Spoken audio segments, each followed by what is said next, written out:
بسم اللہ الرحمن الرحیم وصلی اللہ تعالی علیہ وسلم۔ حدیث پاک میں آتا ہے بُعِثْتُ لِأُتَمِّمَ مَكَارِمَ الْأَخْلَاقِ، میں اس لیے بھیجا گیا ہوں کہ کریمانہ اخلاق کو مکمل کر کے تمہارے سامنے پیش کر دوں۔ اور ایک خلق عظیم ہے جو خود حضور صلی اللہ علیہ وسلم کا ذاتی خلق ہے، جس کو قرآن میں فرمایا گیا وَإِنَّكَ لَعَلَىٰ خُلُقٍ عَظِيمٍ، اے نبی صلی اللہ علیہ وسلم آپ خلق عظیم کے اوپر ہیں۔ تو تین قسمیں نکلی، ان تینوں میں فرق کیا ہے؟ خلق حسن ابتدائی درجہ ہے، خلق کریم درمیانہ درجہ ہے، اور خلق عظیم انتہائی درجہ ہے۔ خلق حسن کہتے ہیں عدل کامل کو، یعنی آپس کے معاملے میں کوشش کرو کہ اس میں حد اعتدال سے نہ گزرو۔ اگر آپ کو خدا نخواستہ کوئی ایک تھپڑ مار دے تو آپ بھی اتنے ہی زور سے تھپڑ مار دو جتنی زور سے اس نے مارا تھا، تو کہا جائے گا کہ آپ خلق حسن کے اوپر ہیں۔ لیکن اگر آپ تھپڑ کے جواب میں مکہ مارتے تو کہا جاتا کہ بڑے بد اخلاق آدمی ہیں، اس نے تو تھپڑ ہی مارا تھا، آپ نے مکہ مار دیا، تعدی کی، زیادتی کی۔ تو تعدی اور ظلم سے بچ جانا یہ خلق حسن ہے، یعنی عدل کے اوپر قائم رہنا اور بال برابر اس چیز کا پورا پورا بدلہ دے دینا، یہ خلق حسن کا مفہوم ہے۔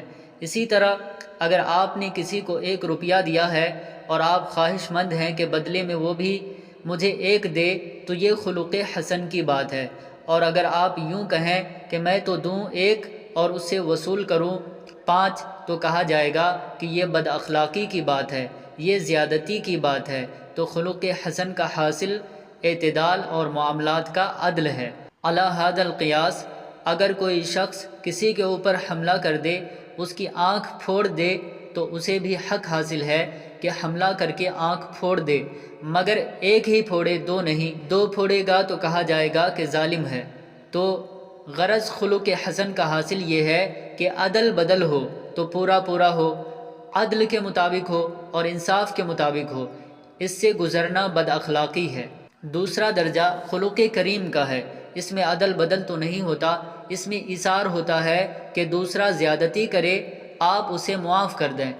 ایک نے تھپڑ مارا تو آپ نے کہا مجھے حق تو تھا بدلہ لینے کا، مگر اس احمق اور بے وقوف سے کیا بدلہ لوں، جائے معاف کرتا ہوں، یہ کریمانہ خلق ہے۔